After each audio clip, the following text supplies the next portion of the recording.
30 अक्टूबर को 2 विधानसभा में उपचुनाव होने हैं, लेकिन आरजेडी की राहें लगातार मुश्किल होती जा रही हैं। कांग्रेस ने साफ तौर पे बगावती रुख अख्तियार कर लिया है। दोनों विधानसभा से अपने प्रत्याशियों का ऐलान कर दिया और यह भी खुलकर कहा है कि कांग्रेस चुनाव जीते या न जीते, लेकिन आरजेडी को किसी भी सूरत में चुनाव जीतने नहीं देगी, क्योंकि आरजेडी ने गठबंधन धर्म का पालन नहीं किया है और अब लगातार आरजेडी की परेशानी बढ़ रही है। आपको बता दें कि बीते दिन यानी कल मंगलवार को आरजेडी जिलाध्यक्षों और प्रखंड अध्यक्षों का प्रशिक्षण शिविर लगा था, जिसे लालू यादव ने वर्चुअली ज्वाइन किया और अपने कार्यकर्ताओं में जोश भरने का काम किया। लेकिन इसी दरमियान उन्होंने भोलाराम तूफानी का एक किस्सा सुनाया, जिसके बाद उस हॉल में तमाम आरजेडी नेता खुद को हंसने से नहीं रोक पाए थे। लालू यादव ने कहा था कि भोलाराम तूफानी जो मांझी समाज से आते हैं, उनको एक बार हेलीकॉप्टर से अपने इलाके में घूमने भेजा और जब वो वहां से घूम कर आए तो लालू यादव ने पूछा कि लोग क्या कह रहे थे। तब भोलाराम तूफानी ने मजाकिया अंदाज में कहा था कि लोग कह रहे थे कि ललुआ बना दे लस, अब ऊपर से मुतवाता। यानी लालू यादव साफ तौर पे कह रहे थे कि उन्होंने मांझी समाज के एक शख्स को हेलीकॉप्टर से घूमने भेजा और फिर उनको मंत्री बना दिया, यानी पशुपालन मंत्री। आपको बता दें कि ये सब कुछ कुशेश्वर स्थान विधानसभा सीट को लेकर कहा जा रहा था, क्योंकि वहां से गणेश भारती को आरजेडी ने अपना प्रत्याशी बनाया है जो मांझी समाज से आते हैं। तो अब आप समझ रहे होंगे कि कल लालू यादव ने प्रशिक्षण शिविर के दौरान बाकायदा भोलाराम तूफानी का जिक्र क्यों किया, क्योंकि साफ तौर पे कुशेश्वर स्थान से गणेश भारती को आरजेडी ने चुनावी मैदान में उतारा है।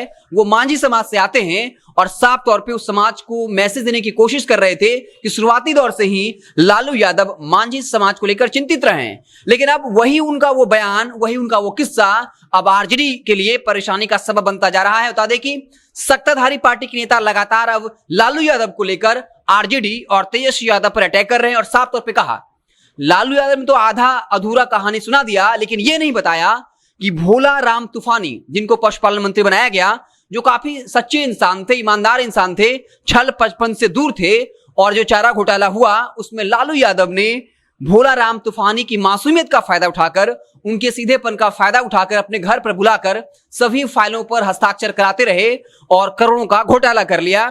और इसके बाद जब भोलाराम तूफानी को चारा घोटाले में दोषी बनाया गया, जिसके बाद उन्होंने आत्मग्लानि महसूस की, लालू की साजिश और सदमा लगने से उन्होंने आत्महत्या करने की कोशिश भी की थी।